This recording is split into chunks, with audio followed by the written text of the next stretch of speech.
ಪ್ರತಿಯೊಬ್ಬರ ಜೀವನದಲ್ಲಿನೂ ಕೂಡ ಅರ್ಜುನನಿಗೆ ಏನ್ ಡೈಲಮಾ ಇತ್ತಲ್ಲ ಅಂತದ್ದೇ ಡೈಲಮಾ ನಮ್ಮ ಲೈಫಲ್ಲಿ ಇದ್ದೇ ಇರ್ತದೆ. ಓಕೆ. ಬಟ್ ಸಿಮಿಲರ್ ಇರ್ಲಿಕ್ಕಿಲ್ಲ. ಬಟ್ ಇದ್ದೇ ಇರ್ತದೆ. ಅದಕ್ಕೆ ನಾನು ಕೆಲವೊಮ್ಮೆ ಕನ್ಸಲಿಂಗ್ ಮಾಡ್ಬೇಕಾದ್ರೆ ಹೇಳ್ತಿರ್ತೀನಿ. Every human being has different problems, unique problems. But what is common in all ಅಂತಂದ್ರೆ the intensity of the problem. Very interesting. ಪ್ರತಿಯೊಬ್ಬ ಮನುಷ್ಯನಿಗೂ ಕೂಡ ನಿಮ್ಮ ಪ್ರಾಬ್ಲಮ್ ಹೇಳ್ರಿ ಅಂತಂದ್ರ ಅವ ಬ್ಯಾರೆನ ಪ್ರಾಬ್ಲಮ್ ಹೇಳ್ತಾನೆ. ನನ್ ಕೇಳಿದ್ರೆ ನನ್ನ ಲೈಫ್ ಒಳಗೂ ಪ್ರಾಬ್ಲಮ್ಸ್ ಅದಾವ, ನಿಮ್ಮ ಲೈಫ್ ಒಳಗೂ ಪ್ರಾಬ್ಲಮ್ಸ್ ಅದಾವ. ಪ್ರತಿಯೊಬ್ಬ ಮನುಷ್ಯನಲ್ಲಿನೂ ಕೂಡ ಪ್ರಾಬ್ಲಮ್ಸ್ ಅದಾವ. ಬಟ್ ಎಲ್ಲಾರ ಪ್ರಾಬ್ಲಮ್ಸ್ ಏನದಾವ, ಯುನಿಕ್ ಅದಾವ. ನನ್ನ ಪ್ರಾಬ್ಲಮ್ಸ್ ನಿಮ್ದು ಪ್ರಾಬ್ಲಮ್ಸ್ ಅಲ್ಲ, ನಿಮ್ ಪ್ರಾಬ್ಲಮ್ಸ್ ನನ್ನ problem. The conclusion is every individual will have their own unique problems, but the intensity of the problem is constant for each and every human being. Suffering is constant, but the reason behind the suffering is different. ಅರ್ಥಾಯ್ತಾ? ಹಂಗ ಇಲ್ಲಿ ಒಬ್ಬ ವ್ಯಕ್ತಿ ಇದಾನ ಅರ್ಜುನ ಅಂತೇಳಿ. ಅರ್ಜುನನ ಹತ್ರ ಒಂದು problem ಅದ, ಅದು ಅವನಿಗೆ unique problem. That is a very big problem for him.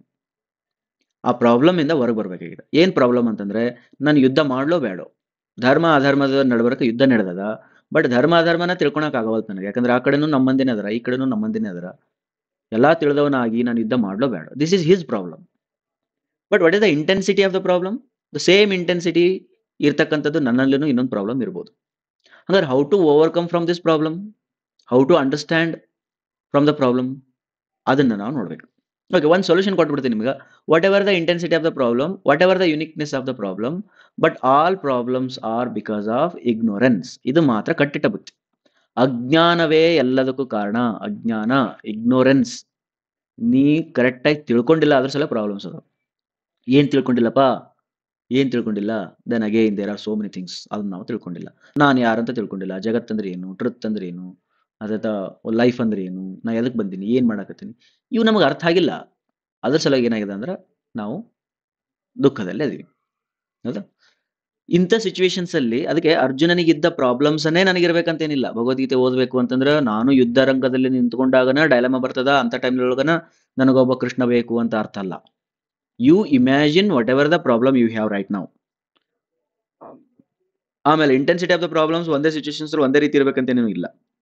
ಹೋದ ವರ್ಷ ಇದ್ದ ಪ್ರಾಬ್ಲಮ್ ಇಂಟೆನ್ಸಿಟಿ, ಈ ವರ್ಷ ಇದ್ದ problem intensity same, but problems are different. But in that situations also you can read the Bhagavad Gita. Very interesting book ಇದು. ನೀವು ಇದನ್ನ religious book ಅಂತಾರ ತಿಳ್ಕೊಳ್ರಿ, ಅಥವಾ ಲೈಫ್ ಗೈಡ್ ಅಂತಾರ ತಿಳ್ಕೊಳ್ರಿ, ಏನಂತ ಅನ್ಕೊಂತೀರಿ, ಮ್ಯಾನ್ಯುವಲ್ ಅಂತ ಅನ್ಕೊಳ್ರಿ, whatever you call it. But ultimate book. ಅದಕ್ಕೆ ಇದಕ್ಕೇನಂತಾರ, ಸರ್ವಶಾಸ್ತ್ರ ಶಿರೋಮಣಿ ಅಂತಾರ. ಎಲ್ಲಾ ಶಾಸ್ತ್ರಗಳನ್ನು ಓದೋ ಅವಶ್ಯಕತೆ ಇಲ್ಲ, ಎಲ್ಲಾ ದರ್ಶನಗಳನ್ನು ಓದೋ ಅವಶ್ಯಕತೆ ಇಲ್ಲ, ಫಿಲಾಸಫಿಗಳು ಬೇಕಾಗಿಲ್ಲ. ಇದ್ರೊಳಗಡೆ ಎಲ್ಲಾ ಸಮಾವೇಶ ಆಗ್ಯದ ಅಂತೇಳಿ ಅದು ಖರೆ ಕೂಡ. ಓಕೆ, ಹೆಂಗ ಅಂತಂದ್ರ ದೇರ್ ಆರ್ 18 ಚಾಪ್ಟರ್ಸ್ ಹಿಯರ್. 18 ಅಧ್ಯಾಯಗಳದಾವ. ನನ್ನ ಇಂಟರ್ಪ್ರಿಟೇಷನ್ ನೋಡಿ ಎಷ್ಟು ಚೆನ್ನಾಗಿದೆ. ನಾ ಈ ರೀತಿ ಇದನ್ನ ನೋಡ್ತೀನಿ. ಏನಂತಂದ್ರೆ ಫಸ್ಟ್ ಚಾಪ್ಟರ್ ಏನಂದ್ರೆ ಇದು ಅರ್ಜುನ ವಿಷಾದ ಯೋಗ ಅಂತ ಹೇಳಿ. ಅರ್ಜುನ ವಿಷಾದ ಯೋಗ ಅಂತಂದ್ರೆ Arjuna he will express is problem. ಈಗ ಯಾರೋ ಒಬ್ರು ಕೌನ್ಸಿಲರ್ ಹತ್ರ ನೀವು ಹೋಗಿದ್ರಿ ಅಂತಂದ್ರೆ ಫಸ್ಟ್ ಏನಂತಾರೆ ಅವರು, ಏನ್ ಪ್ರಾಬ್ಲಮ್ ರೀ ಅಂತ ಕೇಳ್ತಾರೆ. ಅವಾಗ ನೀವು ಅತ್ಕೊಂತ ಹೇಳ್ತಿರಲ್ಲ, ಹಂಗಾತು ಹಿಂಗಾತು, ಮನೆಗೆ ಮಾತು ಕೇಳವಲ್ರು, ನೌಕರಿ ಇಲ್ಲ, ರೊಕ್ಕ ಇಲ್ಲ, ಜಾಬ್ ಇಲ್ಲ, ಏನ್ ಮಾಡ್ಲಿ ಹೇಳ್ರಿ ಅಂತ ಹೇಳ್ತಿರಲ್ಲ. ಅದು ಅಳ್ತಿರಲ್ಲ. ಆ ಅಳದ ಅರ್ಜುನ ವಿಷಾದ ಯೋಗ ಅಥವಾ ವಿಷಾದ ಯೋಗ. I will not concentrate much on this chapter because ಅವ್ನ ಪ್ರಾಬ್ಲಮ್ ಅನ್ನು ನಮಗೆ ಬೇಕಾಗಿಲ್ಲ. ನಮ್ಮ intensity of the problem just understand ಮಾಡ್ಕೊಳ್ಳಿ. ಅಂದ್ರೆ ದ ಟೈಮ್ ಅದೇನಾಯ್ತಲ್ಲ, ನಾ ಫಸ್ಟ್ ಚಾಪ್ಟರ್ನ ನಾನು ನಿಮಗೆ ಎಕ್ಸ್ಪ್ಲೈನ್ ಮಾಡಂಗಿಲ್ಲ. ಬಟ್ ನಿಮ್ಮಷ್ಟೇ ನೀವೇ ಇಮ್ಯಾಜಿನ್ ಮಾಡ್ಕೊಳ್ರಿ ನಿಮ್ದು ಏನು ಪ್ರಾಬ್ಲಮ್ ಅದ ಅಂತೇಳಿ. For that problem we will find the solution by these chapters. After that 2ನೇ ಚಾಪ್ಟರ್ಲಿಂದ ಹಿಡ್ಕೊಂಡು 18ನೇ ಚಾಪ್ಟರ್ ಅಂದ್ರೆ ದೇರ್ ಆರ್ 17 ಚಾಪ್ಟರ್ಸ್ ಅದಾವ. ನನ್ನ ಇಂಟರ್ಪ್ರಿಟೇಷನ್ ಏನ್ ಹೇಳ್ತದೆ ಅಂದ್ರೆ there are 17 different ways are there to convince you how to come out of the problem, how to remove your misery. ನಿನ್ನ ದುಃಖಗಳನ್ನ ದೂರ ಮಾಡ್ಕೊಳ್ಳಿಕ್ಕೆ 17 ಡಿಫರೆಂಟ್ ವೇಗಳನ್ನ ಕೃಷ್ಣ ಹೇಳಕತ್ತಾನ. ಬಹಳ ಚೆನ್ನಾಗಿದೆ. ಮತ್ತೆ ಲಾಸ್ಟ್ ವಿಡಿಯೋದಲ್ಲಿ ನಾನು ಆಲ್ರೆಡಿ ಹೇಳಿದೆ ಏಕತತ್ವ ಅಭ್ಯಾಸ ಅಂತ ಹೇಳಿ. ಅದರಲ್ಲಿ ನೀವು 17 ಫಾಲೋ ಮಾಡೋ ಅವಶ್ಯಕತೆ ಇಲ್ಲ.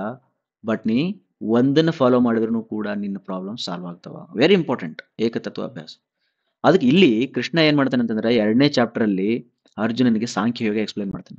ಸಾಂಖ್ಯ ಯೋಗ ಅಂದ್ರೆ ಆತ್ಮ ಮತ್ತು ಶರೀರ, ಪುರುಷ ಮತ್ತು ಪ್ರಕೃತಿ. ಈ ಪಾಯಿಂಟ್ ಆಫ್ ವ್ಯೂ ಅಲ್ಲಿ ಎಕ್ಸ್ಪ್ಲೈನ್ ಮಾಡಿದ ಮೇಲೆ ಅವನು ಯುದ್ಧ ಮಾಡ್ಬೋದು. ಅದಾದ್ಮೇಲೆ ಅರ್ಜುನ ಹೇಳ್ತಾನ, ನನಗಿನ್ನೂ ನನ್ನ ಪ್ರಾಬ್ಲಮ್ ಸಾಲ್ವ್ ಆಗ್ಲಿಲ್ಲಪ್ಪ. ಓಕೆ, ಹಂಗಾದ್ರೆ ನಿನಗೆ ಕರ್ಮಯೋಗ ಪಾಯಿಂಟ್ ಆಫ್ ವ್ಯೂ ಹೇಳ್ತೀನಿ. ಕರ್ಮಯೋಗ ಎಕ್ಸ್ಪ್ಲೈನ್ ಮಾಡ್ತಾನೆ. ಇದು ಒಂದು ಫಿಲಾಸಫಿ. ಈ ಪಾಯಿಂಟ್ ಆಫ್ ವ್ಯೂನು ಕೂಡ ನಿನ್ನ ಎಲ್ಲಾ ದುಃಖಗಳನ್ನು ದೂರ ಮಾಡ್ಬೋದು. ನನಗೆ ಇನ್ನೂ ದುಃಖ ದೂರ ಆಗಿಲ್ಲ. ಹಂಗಾರೆ ನಿನಗೆ ಜ್ಞಾನಯೋಗ ಪಾಯಿಂಟ್ ಆಫ್ ವ್ಯೂ ಹೇಳ್ತೀನಿ. ಅಲ್ಟಿಮೇಟ್ ಟ್ರುತ್ ಎಕ್ಸ್ಪ್ಲೇನ್ ಮಾಡಿಬಿಡ್ತೀನಿ ನಿನಗೆ. ಅವಾಗ ಅರ್ಥ ಆಗ್ತೈತೆ, ನಿನ್ನ ದುಃಖಗಳೆಲ್ಲ ದೂರ ಆಗ್ತಾವ. ಅವಾಗ ಜ್ಞಾನಯೋಗ ಅಂದ್ರೆ ಏನು ಅಂತ ಎಕ್ಸ್ಪ್ಲೇನ್ ಮಾಡ್ತಾನೆ ಅರ್ಜುನನಿಗೆ. ಅವಾಗ ಅರ್ಜುನ ಹೇಳ್ತಾನ, ಇನ್ನೂ ನನ್ನ ದುಃಖ ದೂರ ಆಗಿಲ್ಲ. ಆಯ್ತಪ್ಪ, ಹಂಗಾದ್ರೆ ಬಾ, ಆಕ್ಷನ್ಸ್ ಮತ್ತು ರಿನೌನ್ಸಿಯೇಷನ್, ಕರ್ಮ ವೈರಾಗ್ಯ ಯೋಗ. ಎಲ್ಲಿ ಕೆಲಸ ಮಾಡಬೇಕು, ಯಾವ ಕೆಲಸ ಮಾಡಬಾರ್ದು, ಎಲ್ಲಿ ಎಸ್ ಸರ್ ಅನ್ಬೇಕು, ಎಲ್ಲಿ ನೋ ಸರ್ ಅನ್ಬೇಕು, ಅದನ್ನ ಹೇಳ್ಕೊಡ್ತೀನಿ ಬಾ ನಿನಗೆ. ಓಕೆ, ಯಾವ ಕರ್ಮಕ್ಕೆ ಎಸ್ ಅನ್ನೋಣ, ಯಾವ ಕರ್ಮಕ್ಕೆ ನೋ ಅನ್ನೋಣ, ಅರ್ಥಾತ್ ಅದನ್ನ ಹೇಳ್ಕೊಡ್ತೀನಿ ಬಾ ನಿನಗೆ ಅಂತ ಹೇಳ್ತಾನೆ. ಇದನ್ನ ಫಾಲೋ ಮಾಡಿದ್ರು ನಿನ್ನ ಎಲ್ಲ ದುಃಖಗಳು ದೂರ ಆಗ್ತಾವ. ಅದಾದ್ಮೇಲೆನು ಬ್ಯಾಡ್ ಅಂತಾನ. ಮತ್ತೆ ನೆಕ್ಸ್ಟ್ ಸೆಲ್ಫ್ ರಿಯಲೈಸೇಷನ್ ಮಾಡ್ಕೋ. ನೀನ್ ಯಾರು ಅಂತೇಳಿ ಫಸ್ಟ್ ಅರ್ಥ ಮಾಡ್ಕೋ. ನಿನ್ನ ಬಗ್ಗೆ ನಿನಗೆ ಹೇಳ್ತೀನಿ ಬಾ ಅಂತಾನ ಧ್ಯಾನ ಯೋಗ. ಅದಾದ್ಮೇಲೆ ನೀನ್ ಬೇಕಾದ್ರೆ ನಿನ್ನ ಎಲ್ಲಾ ದುಃಖಗಳು ದೂರ ಆಗ್ತಾವ. ಬೇಡ, ಜ್ಞಾನ ವಿಜ್ಞಾನ ಯೋಗ, ನಿನಗೆ ಅಲ್ಟಿಮೇಟ್ ಎಟರ್ನಲ್ ಟ್ರುತ್ ಹೇಳ್ಬಿಡ್ತೀನಿ. ಅಲ್ಟಿಮೇಟ್ ಟ್ರುತ್ ಬೇಡ, ಎಟರ್ನಲ್ ಟ್ರುತ್ ಹೇಳ್ತೀನಿ. ಈ ಜಗತ್ತು ಏನಿದಲ್ಲ, ಈ ಜಗತ್ತಿನ ಸತ್ಯ ಏನು, ಅದನ್ನ ಎಕ್ಸ್ಪ್ಲೇನ್ ಮಾಡ್ಬಿಡ್ತೀನಿ ಬಾ ನಿನಗೆ. ಅವಾಗಾದ್ರೂ ನಿನ್ನ ಎಲ್ಲಾ ದುಃಖಗಳು ದೂರ ಆಗ್ತಾವ. ಅಕ್ಷರ ಪರಬ್ರಹ್ಮ ಯೋಗ, ಅಟೈನಿಂಗ್ ದ ಸ್ಯಾಲ್ವೇಷನ್, ನೀನು ಮುಕ್ತಿ ದಾರಿ ತೋರಿಸ್ಕೊಡ್ತೀನಿ ಬಾ ನಿನಗೆ. ಮುಕ್ತಿ, ಕೈವಲ್ಯ, ಹೌದಾ, ಮೋಕ್ಷ, ಅದ್ರದ್ದು ದಾರಿ ಹೇಳ್ಕೊಡ್ತೀನಿ ನಿನಗೆ. ಇದನ್ನ ತಿಳ್ಕೊಂಡ ಮೇಲೆ ಆದ್ರೂ ನಿನ್ನ ದುಃಖ ಎಲ್ಲ ದೂರ ಆಗ್ತಾವ ಅಂತ ಹೇಳ್ತೀನಿ. ಬೇಡ ಬೇಡ, ಹಂಗಾರೆ ಬಾ ಇಲ್ಲಿ ಇನ್ನೊಂದು ಹೇಳ್ತೀನಿ. ರಾಜವಿದ್ಯಾ ಗುಹ್ಯ ಯೋಗ ಹೇಳ್ಕೊಡ್ತೀನಿ ಬಾ. Confidential knowledge of ultimate truth. ನಿನಗೆ ಹಿಂಗೆ ಹೇಳ್ತೀನಲ್ಲ, ಕಾನ್ಫಿಡೆನ್ಷಿಯಲ್ ಐತದ, ಭಾಳ ಯಾರಿಗೂ ಗೊತ್ತಿಲ್ಲದ ಒಂದು ವಿದ್ಯೆ ಹೇಳ್ಕೊಡ್ತೀನಿ ಬಾ ನಿನಗೆ. ಇದನ್ನಾದ್ರೂ ತಿಳ್ಕೊ. ಇದನ್ನ ತಿಳ್ಕೊಂಡ ಮೇಲೆ ಆದ್ರೂ ನಿನ್ನ ಎಲ್ಲಾ ದುಃಖಗಳು ದೂರ ಆಗ್ತಾವ. ಅಂತ ನಾವು ವಿಭೂತಿ ವಿಸ್ತಾರವಾಗಿ ಹೇಳ್ತೀನಿ ಬಾ. ವಿಭೂತಿ ಯೋಗ ಹೇಳ್ತೀನಿ. ಏನದು, ದಟ್ ಎಟರ್ನಲ್ ಟ್ರುತ್ ಏನದಲ್ಲ, ಅದ್ರದ್ದು ಲೆವೆಲ್ಸ್ಗಳು ಹೆಂಗದಾವ, ಅವ್ನ ಹೆಂಗೆ ಅಚೀವ್ ಮಾಡಬೇಕು, ಅದ್ರ ಬಗ್ಗೆ ಹೇಳ್ತೀನಿ ಬಾ ನಿನಗೆ. ಅದನ್ನಾದ್ರೂ ಫಾಲೋ ಮಾಡು, ನಿನ್ನೆಲ್ಲ ದುಃಖಗಳು ದೂರ ಆಗ್ತಾವ. ವಿಶ್ವರೂಪ ದರ್ಶನ ಯೋಗ, ನಿನಗೇನು ತಿಳಿಯಲ್ದ ಬಾ, ನಿನಗೆ ನಾನು ತೋರಿಸ್ಬಿಡ್ತೀನಿ ಬಾ. ಏನದು, ಕಣ್ಣಾರೆ ನಿನಗೆ ಕಾಣಿಸ್ತೀನಿ, ಜಗತ್ತು ಹೆಂಗದ, ನಾನು ಯಾರು, ನೀನ್ ಯಾರು ತೋರಿಸ್ಬಿಡ್ತೀನಿ ಬಾ ನಿನಗೆ. ಅವಾಗಾದ್ರೂ ನಿನ್ನ ದುಃಖಗಳು ದೂರ ಆಗ್ತಾವ. ಭಕ್ತಿ ಯೋಗ, ನಿನಗೆ ದುಃಖ ಇನ್ನೂ ದೂರ ಆಗೋಲ್ತ, ಹಂಗಾರೆ ಒಂದು ಪ್ಲಾನ್ ಮಾಡು. ಒಬ್ಬ ದೇವ್ರನ್ನ ಹಿಡ್ಕೋ, ಇಮ್ಯಾಜಿನರಿನೋ ಅಥವಾ ರಿಯಲೋ ಯಾವುದೋ ಒಂದು ದೇವ್ರನ್ನ ಹಿಡ್ಕೋ, ಅವನ ಸ್ತುತಿ ಮಾಡ್ಕೊಂತ ಹೋಗ್ಬಿಡು, ಭಕ್ತಿ ಮಾಡ್ಕೊಂತ ಹೋಗ್ಬಿಡು. ಬರೀ ನೀ ಭಕ್ತಿ ಯೋಗ ಮಾಡಿದ್ರೂ ಕೂಡ ನಿನ್ನ ಎಲ್ಲಾ ಪ್ರಾಬ್ಲಮ್ಸ್ಗಳು ಕೂಡ ಸಾಲ್ವ್ ಆಗ್ಬೋದು. ಅದ್ ಮಾಡು ಅಂತ. ಆಗ್ಲಿಲ್ಲ, ಓಕೆ ಬಾ, ನಿನಗೆ ಇನ್ನೊಂದು ಜ್ಞಾನ ಹೇಳ್ತೀನಿ. ಇಂಡಿವಿಜುವಲ್ ಮತ್ತು ಕಾಸ್ಮಿಕ್ ಕಾನ್ಶಿಯಸ್ನೆಸ್, ನೀನು ಯಾರು ಮತ್ತು ನಿನ್ನ ಈ ಜಗತ್ತಿನ ಜೊತೆಗೆ ನಿನ್ನ ರಿಲೇಷನ್ಸ್ ಏನು, ಅದನ್ನ ಹೇಳ್ಕೊಡ್ತೀನಿ ಬಾ ನಿನಗೆ. ನೀನು ಮತ್ತು ನಿನ್ನ ಈ ಜಗತ್ತಿನ ಜೊತೆಗೆ ರಿಲೇಷನ್ಸ್ ಏನದ, ಕಾಸ್ಮಿಕ್ ಕಾನ್ಶಿಯಸ್ನೆಸ್ ಏನದಲ್ಲ, ಅಥವಾ ನೀನು ಮತ್ತು ಪರಮಾತ್ಮನ ರಿಲೇಷನ್ಸ್ ಏನದ, ಅದ್ರ ಬಗ್ಗೆ ಹೇಳ್ಕೊಡ್ತೀನಿ ಬಾ ನಿನಗೆ. ಇದನ್ನ ತಿಳ್ಕೊಂಡ್ ಬಿಡೋ, ನಿನ್ನ ಎಲ್ಲಾ ದುಃಖಗಳು ದೂರ ಆಗ್ತಾವ. ಆಗ್ಲಿಲ್ಲ, ಓಕೆ ಬಾ. ಇಲ್ಲಿ 3 ಕ್ವಾಲಿಟೀಸ್ ಆಫ್ ಮಟೀರಿಯಲ್ ನೇಚರ್, ಗುಣತ್ರಯ ವಿಭಾಗ ಯೋಗಗಳನ್ನು ಹೇಳ್ತೀನಿ ಬಾ. ಈ ಜಗತ್ತಿನೊಳಗೆ ಏನ್ ಮಟೀರಿಯಲ್ಸ್ ಅದಾವಲ್ಲ, ಈ ಭೌತಿಕ ಜಗತ್ತೇನ, ಅದ್ರ ಬಗ್ಗೆ ಹೇಳ್ತೀನಿ ಬಾ ನಿನಗೆ. ಇಲ್ಲೆಲ್ಲ ಎಟರ್ನಲ್ ಟ್ರುತ್ ಗಿತ್ತು ಅವೆಲ್ಲ ಬೇಡ, ನಿನಗೇನು ಹೇಳೋಣ, ಮಟೀರಿಯಲ್ ಬಗ್ಗೆ ಹೇಳ್ತೀನಿ. ಈ ಜಗತ್ತಿನ ಭೌತಿಕ ಜಗತ್ತಿನ ಬಗ್ಗೆ ಚಂದ ಹೇಳ್ತೀನಿ. ಇದನ್ನ ಚೆನ್ನಾಗಿ ತಿಳ್ಕೊಂಬಿಡು ನೀನು, ಅವಾಗಾದ್ರೂ ನೀ ಏನಾಗ್ಬೋದು, ದುಃಖದಿಂದ ದೂರ ಆಗ್ಬೋದು. ಆಗ್ಲಿಲ್ಲ, ಹಂಗಾರೆ ಇನ್ನೊಂದು ಜ್ಞಾನ ಹೇಳ್ತೀನಿ ಬಾ ನಿನಗೆ. ರಿಯಲೈಸೇಷನ್ ಆಫ್ ಎಟರ್ನಲ್ ಟ್ರುತ್ ಹೇಳ್ತೀನಿ. ರಿಯಲೈಸೇಷನ್ ಬರೀ ಎಟರ್ನಲ್ ಟ್ರುತ್ ಅಥವಾ ಅಲ್ಟಿಮೇಟ್ ಟ್ರುತ್ ನೋಡೋದಲ್ಲ, ಅದ್ರ ಜ್ಞಾನ ಅಲ್ಲ, ರಿಯಲೈಸೇಷನ್ ಮಾಡಿಸ್ಬಿಡ್ತೀನಿ ಬಾ ನಿನಗೆ. ಅರ್ಥಾಯ್ತಾ? ಪುರುಷೋತ್ತಮ ಯೋಗ, ಅದ್ರ ಬಗ್ಗೆ ಹೇಳ್ತೀನಿ ಬಾ ನೀನು. ರಿಯಲೈಸೇಷನ್ ಮಾಡಿಬಿಡೋಣ, ಅವಾಗಾದ್ರೂ ನಿನ್ನ ಎಲ್ಲಾ ದುಃಖಗಳು ದೂರ ಆಗ್ತಾವ. ಆಗ್ಲಿಲ್ಲ, ಇನ್ನೂ ಆಗ್ಲಿಲ್ಲ, ಬಾ ನಿನ್ಗೆ ಇನ್ನೊಂದು ಹೇಳ್ತೀನಿ. ಡಿವೈನ್ ಅಂಡ್ ಡೆಮೋನಿಕ್ ನೇಚರ್ಸ್ ಹೇಳ್ತೀನಿ ನಿನಗೆ. ಯಾವುವು ದೈವಿ ಗುಣಗಳು ಯಾವುವು, ಮತ್ತು ಸುರ ಮತ್ತು ಅಸುರ ಗುಣಗಳು ಯಾವುದವ, ರಾಕ್ಷಸ ಗುಣಗಳೇನು ಅಂದ್ರೆ ಏನು, ಮತ್ತೆ ಒಳ್ಳೆಯ ದೈವಿ ಗುಣಗಳಂದ್ರೆ ಏನು, ಇವೆರಡರ ಬಗ್ಗೆ ತಿಳ್ಕೊ. ರಾಕ್ಷಸ ಗುಣಗಳನ್ನ ಅವಾಯ್ಡ್ ಮಾಡು, ದೈವಿ ಗುಣಗಳನ್ನ ಅಪ್ಲೈ ಮಾಡ್ಕೊ. ಇಷ್ಟು ಮಾಡಿದಂದ್ರೆ ನಿನ್ನ ಎಲ್ಲಾ ದುಃಖಗಳು ದೂರ ಆಕ್ಕವ. ಬೇಡ ಬಾ, ಇನ್ನೊಂದು ಹೇಳ್ತೀನಿ ಬಾ. 3 ಫೋಲ್ಡ್ ಫೇತ್ ಅದ, ಅದ್ರ ಬಗ್ಗೆ ಹೇಳ್ತೀನಿ. ಶ್ರದ್ಧಾತ್ರಯ ವಿಭಾಗ ಯೋಗ, ನಿನ್ನ ಶ್ರದ್ಧೆ ಏನದಲ್ಲ, ಜಸ್ಟ್ ಶ್ರದ್ಧೆ ಏನದಲ್ಲ, ಅದ್ರ ಬಗ್ಗೆ ಎಕ್ಸ್ಪ್ಲೇನ್ ಮಾಡ್ತೀನಿ. ಅರ್ಥ? ಯಾರ್ದಾದ್ರು ಒಬ್ಬ ಗುರು ಅಥವಾ ದೇವ್ರ ಮೇಲೆ ಶ್ರದ್ಧೆ ಇಡು, ನನ್ನ ಮೇಲೆ ಇಡು ಶ್ರದ್ಧೆ, ಅರ್ಥ? ಅಷ್ಟು ಇಡು, ನಿನಗೆ ಹೇಳ್ಕೊಡ್ತೀನಿ. ಇದನ್ನಾದ್ರೂ ತಿಳ್ಕೊ, ನಿನ್ನ ಎಲ್ಲಾ ಪ್ರಾಬ್ಲಮ್ಸ್ ದೂರ ಆಗ್ತಾವ. ಆಗ್ಲಿಲ್ಲ, ಬೇಡ ಅಂದ್ರೆ ಮೋಕ್ಷದ ಬಗ್ಗೆ ಹೇಳ್ತೀನಿ ಬಾ ನಿನಗೆ. ಮೋಕ್ಷ, ಯೋಗ ಆಫ್ ಲಿಬರೇಷನ್, ಜಗತ್ತನ್ನ ಬಿಟ್ಟು ಬಿಡಿ ಸಾಕು, ಜಗತ್ತನ್ನ ಬಿಟ್ಟು ಹೋಗೋ ಮಾರ್ಗ ಹೇಳ್ಕೊಡ್ತೀನಿ ಬಾ. ಅದನ್ನ ತಿಳ್ಕೊಂಡ ಮೇಲೆ ಆದ್ರೂ ನಿನ್ನ ಎಲ್ಲಾ ದುಃಖಗಳು ದೂರ ಆಗ್ತಾವ. ಅರ್ಥಾಯ್ತಾ? ಹಂಗ there are 17 different ways to eliminate your sorrow, sadness, ದುಃಖ. ಅರ್ಥಾಯ್ತಾ? ಹಂಗಾಗಿ ಈ ಭಗವದ್ಗೀತೆನ ಈ ಪಾಯಿಂಟ್ ಆಫ್ ವ್ಯೂ ಒಳಗೆ ನೋಡ್ಬೇಕು. ಅಂದ್ರೆ he will give you many path, you just choose whichever you want. ಅಂದ್ರೆ ನೀ ಯಾವುದೇ ಡೈರೆಕ್ಷನ್ ಒಳಗೆ ನೋಡಿದ್ರು ಕೂಡ ನೀ ಯುದ್ಧ ಮಾಡಲೇಬೇಕು ಅಂತ ಅರ್ಜುನಿಗೆ ಹೇಳ್ದ.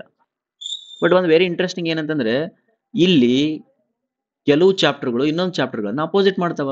There are controversy in the Bhagavad Gita itself. There are so many authors, they will write ಏನಂತ 101 controversies in Bhagavad Gita itself ಅಂತ ಬರೀತಾರ. ಅಥವಾ one line from this chapter may cut another line from this chapter. ಇಲ್ಲಿ ಏನಂತಾನೆ ಧರ್ಮವನ್ನು follow ಮಾಡುವಂತನ, ಇನ್ನೊಂದ್ ಕಡೆ ಬಂತಾನೆ ಎಲ್ಲಾ ಧರ್ಮ ಬಿಟ್ಟು ನನ್ ಫಾಲೋ ಮಾಡಂತಾನ. ಒಂದ್ ಕಡೆಗೆ ಕರ್ಮ ಮಾಡಂತಾನ, ಇನ್ನೊಂದ್ ಕಡೆಗೆ ಕರ್ಮದಿಂದ ದೂರ ಆಗುವಂತ ಹೇಳ್ತಾನ. ಒಂದ್ ಕಡೆ ಜ್ಞಾನದ ಮಾರ್ಗ ಮಾಡಂತಾನ, ಬೇಡ ಜ್ಞಾನ ಬಿಟ್ಟು ಬಿಡುವ ಭಕ್ತಿ ಮಾರ್ಗ ಶುರು ಮಾಡಂತ ಹೇಳ್ತಾನ. ಅರ್ಥಾಯ್ತಾ? ಒಂದ್ ಕಡೆಗೆ ಮಟೀರಿಯಲ್ ನಾಲೆಜ್ ಅನ್ನು ತಿಳ್ಕೊ ಅಂತ ಹೇಳ್ತಾನ, ಒಂದ್ ಕಡೆಗೆ ಎಟರ್ನಲ್ ನಾಲೆಜ್ ತಿಳ್ಕೊ ಅಂತ ಹೇಳ್ತಾನ. ಹೌದಾ? ಎಲ್ಲೈತದೆ ಎಟರ್ನಲ್ ಟ್ರೂತ್ ಬಗ್ಗೆ ತಿಳ್ಕೊ ಅಂತ ಹೇಳ್ತಾನ. Therefore don't worry about these things. These controversy ಬಗ್ಗೆ ಏನು ಯೋಚನೆ ಮಾಡೋ ಅವಶ್ಯಕತೆ ಇಲ್ಲ. ನಮಗೆ ಏನ್ ಬೇಕಾಗಿದೆ ಅಂತಂದ್ರೆ ನಮ್ಮ ದುಃಖ ಪರಿಹಾರ ಆಗ್ಲಿಕ್ಕೋಸ್ಕರ ಏನ್ ಮಾಡ್ಬೋದು ಅಂತಂದ್ರೆ you have 17 different ways, approaches. Follow any one of them. Definitely your sadness will be, sorrowness will be removed. ಅದು ಒಂದು ಪಾಯಿಂಟ್ ನೆನ್ಪಿಟ್ಕೊಡ್ರಿ. ಎರಡನೇ ಪಾಯಿಂಟ್ ಏನಂತಂದ್ರೆ ಭಗವದ್ಗೀತೆಯಿಂದ ನಿಮಗೆ ಇಡೀ ಜಗತ್ತಿನ ಒಂದು ಗಿಫ್ಟ್ ಸಿಗ್ತದೆ. ಓಕೆ, ಒಂದು ಅರ್ಥ ಸಿಗ್ತದೆ. ಓಕೆ, ನಿನ್ನೆ ಕ್ಲಾಸ್ ಒಳಗೆ ನಿಮ್ಗೆ ಆಲ್ರೆಡಿ ಹೇಳಿದ್ದೆ ಏನಂತಂದ್ರೆ ಆನೆ, ಸಂಪೂರ್ಣ ಆನೆಯನ್ನಂತೂ ನಮಗೆ ನೋಡೋಕ್ಕಾಗಂಗಿಲ್ಲ. ದ ಪಾರ್ಟ್ಸ್ ಆಫ್ ದ ಆನೆಗಳನ್ನು ನೋಡ್ಬೋದು ನಾವು, ಯಾಕಂದ್ರೆ ನಾವು ಸಣ್ಣರಿದ್ದೀವಿ, ಆನೆ ದೊಡ್ಡದದ. ಆಯ್ತಾ? ಆನೆಯ ಗೋಡೆ ಇದು ಏನದು, ಹೊಟ್ಟೆ ಮುಟ್ಟಿದ್ರೆ ಗೋಡೆ ಕಣ್ಣು ಕಾಣ್ತದ, ಕಾಲು ಮುಟ್ಟಿದ್ರೆ ಕಂಬ, ಸೊಂಡಿ ಮುಟ್ಟಿದ್ರೆ ಹಾವು, ಬಾಲ ಮುಟ್ಟಿದ್ರೆ ಹಗ್ಗ, ಹಿಂಗೆಲ್ಲ ಕಾಣಕತ್ತದ ಅದು. ಅರ್ಥಾಯ್ತಾ? ಬಟ್ ನೀವು ಎಂಟೈರ್ ಆನೆಯನ್ನ ಕೈಯಲ್ಲಿ ಹಿಡ್ಕೊಳಕ್ ಆಗಂಗಿಲ್ಲ. But you can touch the elephant, you can feel the elephant and you can attach to the elephant. Ardhaita? Therefore, don't have an impression that I didn't get any ultimate truth even after reading Bhagavad Gita.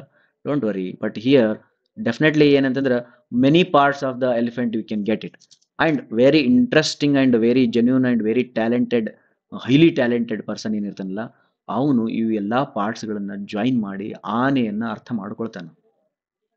ಅದೇ beauty of Bhagavad Gita. ಭಗವದ್ಗೀತಾದ very beautiful thing ಏನಂತಂದ್ರೆ ಈ ನೋಡು, previous ಏನು 10 ದರ್ಶನಗಳ different ಫಿಲಾಸಫಿಗಳು ಮತ್ತು ಭಗವದ್ಗೀತೆದ್ದು ಏನು beauty ಅಂತಂದ್ರೆ 10 ದರ್ಶನಗಳು ಏನು ಹೇಳ್ತಾವ ಅಂತಂದ್ರೆ different parts of the elephant ಹೇಳ್ತಾವ. ಬಟ್ ಭಗವದ್ಗೀತೆ ಏನ್ ಮಾಡ್ತದಂದ್ರೆ you understand the different parts of the elephant and later you can join all of them and they will come to know what is elephant. ಅಂದ್ರೆ ನೀ ಜಗತ್ತನ್ನ ಅರ್ಥ ಮಾಡ್ಕೋಬಹುದು. ಅರ್ಥಾಯ್ತಾ? Very interesting. ನನ್ಗೆ ಹಂಗೆ ಹೇಳ್ತಾ ಹೋದಂಗೆಲ್ಲ ಭಾಳ ಖುಷಿ ಆಗ್ತದೆ. But will do one thing, will understand ಒಂದೊಂದು ಶ್ಲೋಕಗಳು ಒಂದೊಂದು ಅರ್ಥಗಳನ್ನ ನೋಡ್ಕೊಂತ ಹೋಗೋಣ. ಹೆಂಗೈತಿ ಹಂಗೆ ಹೇಳ್ತಾ ಹೋಗೋಣ, ಅರ್ಥ ಮಾಡ್ಕೊಳ್ಳೋಣ ಫಸ್ಟ್. ಬೇಕಾದ್ರೆ ಇಂಟರ್ಪ್ರಿಟೇಷನ್ ನಿಮ್ಗೆ ಆಮೇಲೆ ಹೇಳ್ತೀನಿ. ಆಫ್ಟರ್ ಕಂಪ್ಲೀಟಿಂಗ್ 17-18 ಚಾಪ್ಟರ್ಸ್ ಎಲ್ಲ ಆದಮೇಲೆ ನಿಮ್ಗೆ ಇಂಟರ್ಪ್ರಿಟೇಷನ್ ಹೇಳಕ್ಕೆ ಶುರು ಮಾಡ್ತೀನಿ, ನನ್ನ ಅನಿಸಿಕೆಗಳನ್ನು ಹೇಳ್ತೀನಿ. ಬಟ್ ಅದಕ್ಕಿಂತ ಮುಂಚೆ ಅನಿಸಿಕೆಗಳು ಬೇಡ, ಹೆಂಗೈತಲ್ಲ ಹಂಗೆ ನೋಡ್ಕೊಂತ ಹೋಗೋಣ. ರೈಟಾ? Next class onwards you will receive. First ಇದರಲ್ಲಿ ವಿಷಾದ ಯೋಗದಿಂದ ಶುರು ಮಾಡ್ಕೊಂತ ಹೋಗೋಣ. Okay, thank you.